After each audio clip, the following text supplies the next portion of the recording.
Je passe maintenant à la définition des variables formelles, des paramètres formels et des paramètres effectifs d'une fonction.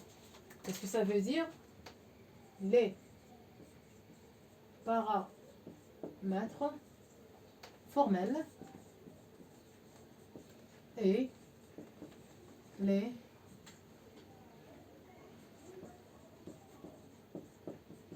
paramètres effectifs d'une fonction. Pour bien expliquer ceci, je préfère passer à l'exemple suivant. Je vais expliquer au fur et à mesure. Donc voici un exemple. Il commence par un dièse include std input output.h. Il a une fonction. La fonction s'appelle sum. Bon, c'est un S minuscule. Sum. Elle a deux paramètres en entrée. Elle a deux arguments. Ça, c'est le prototype ou là, la forme de la fonction modèle. La fonction s'appelle sum. Là, pour la définition de la fonction, je suis obligée de mettre le type. Tels les paramètres. A ou int B. Là, c'est virgule, c'est pas point virgule. Là, je vais définir même le corps, donc je n'ai pas le droit de mettre un point virgule. Int sum. La somme, je vais garder l'espace pour mettre le type à la fin. Bien sûr, elle commence par une accolade ouvrante dans laquelle j'ai une seule instruction. Où je trouve l'instruction, c'est le return. Return. Le résultat, c'est le calcul de A plus B. Donc la machine, qu'est-ce qu'elle va faire? Elle va calculer A plus B et elle retourne quoi? Puisque A c'est un entier et B c'est un entier, le A plus B c'est un entier. Donc le return, il est de type int. On a le type. C'est bon. Donc c'est une fonction qui vient de prendre sa position avant la fonction principale main. Le main ou main, c'est sûr, elle va appeler la fonction pour le calcul de la somme. Dans int main, qu'est-ce qu'elle fait? La fonction main, elle va déclarer ses propres variables x, un entier, de la valeur 6, ou pardon, je vais mettre une virgule pour continuer, ou la valeur y qui contient la valeur 4. D'accord? Ou une autre variable s. Par exemple, donc j'ai trois variables. La première avec la valeur constante 6, la deuxième y avec la valeur constante y. Donc c'est pas la peine d'interroger l'utilisateur pour qu'il ne propose des valeurs à x et à y. Les deux ont des valeurs. C'est bon. Maintenant, s, la variable s, elle va avoir le résultat de calcul termen. En appelant la fonction qui s'appelle sum, pardon, نعيطوا la fonction sum, بصح ما نقولهاش هذا c'était un modèle. نقولها maintenant je te passe نعطي لك mes valeurs. المين تعطي لها les valeurs تاعها شكون هما؟ c'est le x et le y. واش قلنا؟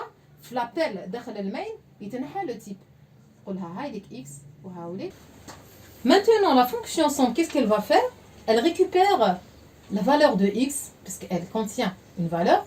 Et la valeur de y, il y a le 4. Donc, elle a un 6 et un 4. Elle va les remplacer, oui, à la place de A.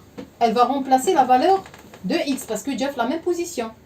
Au place de le B, elle va mettre le contenu de y. Donc, la fonction sum, il y a une seule instruction. اللي هي le return. بصح داخل le return هنا ما عندناش une valeur. On a préféré donner une expression, c'est-à-dire on a fait le calcul. Ensuite, le return. Donc, on a une expression.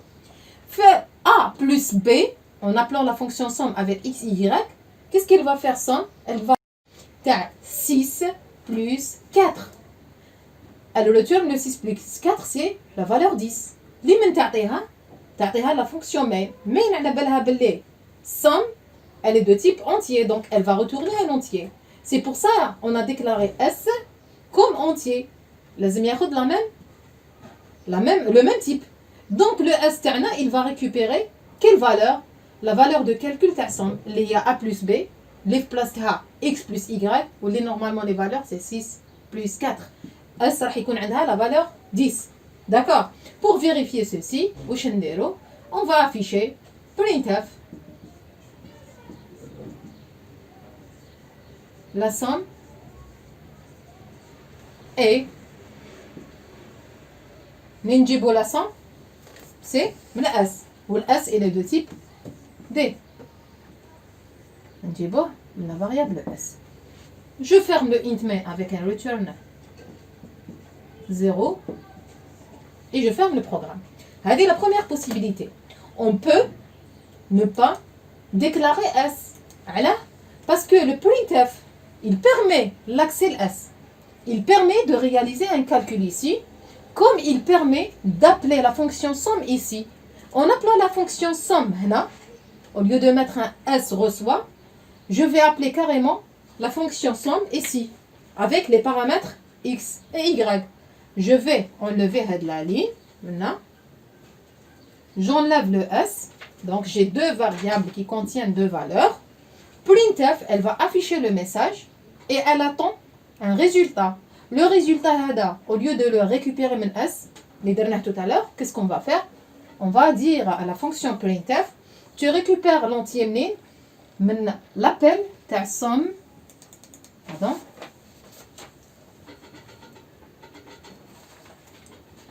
Somme. Donc, fiche l'espace, je vais effacer toute la ligne.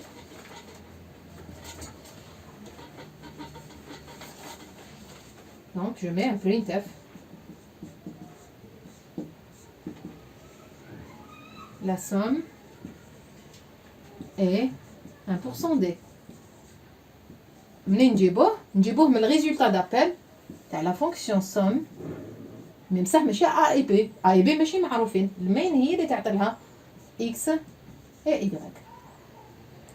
Et je ferme le printf avec un point virgule.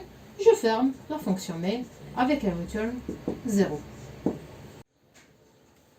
Donc ici, quels sont les paramètres formels de la fonction Hado et les paramètres effectifs d'une fonction?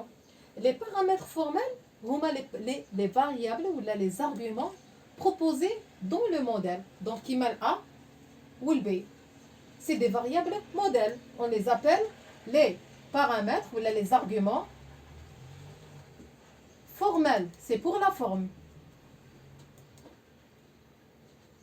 Lors de l'appel de la fonction, qui maintenant la fonction de printf, عطينا لها des vraies valeurs تاع المين. D'accord. Le main, elle ne connaît pas les variables formelles de la fonction somme.